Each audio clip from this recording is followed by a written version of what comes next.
Hello viewers, welcome to my channel natural recipes in Telangana. ఇవాళ మన recipe వచ్చేసి బూందు curry ఎలా చేసుకోవాలో వీడియోలో చూద్దామండి. చపాతీలోకైనా రైస్లోకైనా చాలా బాగుంటుంది. పిల్లలు ఎంతో ఇష్టంగా తింటారు. ముందుగా 4-5 ఉల్లిగడ్డలను క్యూబ్స్గా కట్ చేసుకోవాలి. అలాగే పచ్చిమిర్చిని పొడవుగా కట్ చేసుకోవాలి.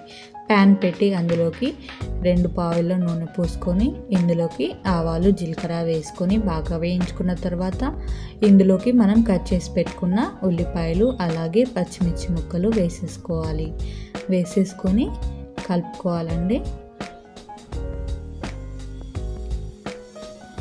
కర్రీ మాత్రం రైస్లో కంటే కూడా చపాతీలోకి అదిరిపోతుంది. చాలా బాగుంటుందండి. ఒక్కసారి ట్రై చేయండి.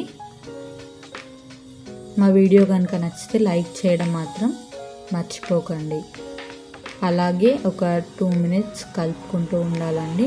కలుపుకున్న తర్వాత ఇందులోకి కొద్దిగంత మనం ఉప్పు యాడ్ చేసుకోవాలి. ఎందుకంటే ఉల్లిగడ్డలు అనేవి కొద్దిగంత గోలాలి కాబట్టి ఉప్పు వేసుకొని బాగా కలుపుకోవాలి.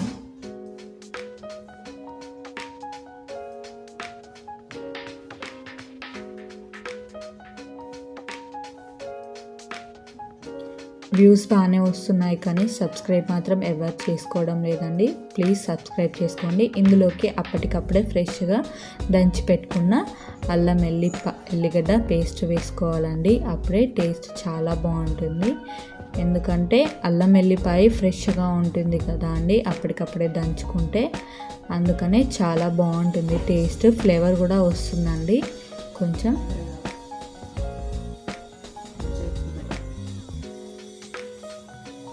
పచ్చివాసన పోయేంత వరకు వేయించుకోవాలండి.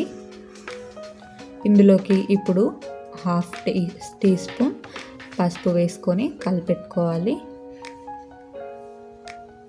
కలపెట్టుకున్న తర్వాత ఇప్పుడు ఇందులోకి మనం కొద్దిగానే వాటర్ యాడ్ చేసుకోవాలండి.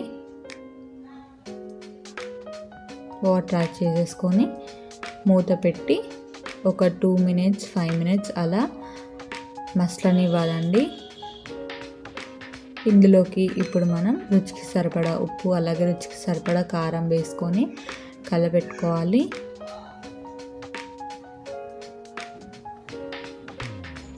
మూత పెట్టకపోయినా పర్వాలేదండి. ఒక 5 మినిట్స్ అలా వాటర్లో మగ్గితే సరిపోతుంది. ఇప్పుడు మూత పెట్టేసుకొని ఇందులోకి వాటర్ పోసుకోవాలండి. ఎసరు మీద ఒక 2 మినిట్స్ ఉడకనివ్వాలి. ఇప్పుడు మూత తీసి కలపెట్టుకొని ఇందులోకి ధనియాల పొడి అలాగే చాట్ మసాలా ఉంటే చాట్ మసాలా కూడా వేసుకుంటే చాలా బాగుంటుందండి. కలపెట్టేసుకొని ఇందులోకి ఇప్పుడు మనం బూందు అనేది వేసుకోవాలండి. బూందు వేసుకొని కలబెట్టేసుకొని స్టవ్ ఆఫ్ చేసి మూత పెట్టి ఒక 2 మినిట్స్ అలా పక్కకు పెడితే సరిపోతుందండి. సర్వ్ చేసేసుకోవచ్చు. రైస్లోకైనా బాగుంటుంది, చపాతీలోకి అయితే ఇంకా ఎక్సలెంట్గా ఉంటుందండి. మీరు చపాతీ చేసుకున్నప్పుడు అలా ఇదే చేసుకుంటారు, అంత బాగుంటుంది. మరిన్ని వీడియోస్ కోసం like, share and subscribe our channel. Thank you for watching.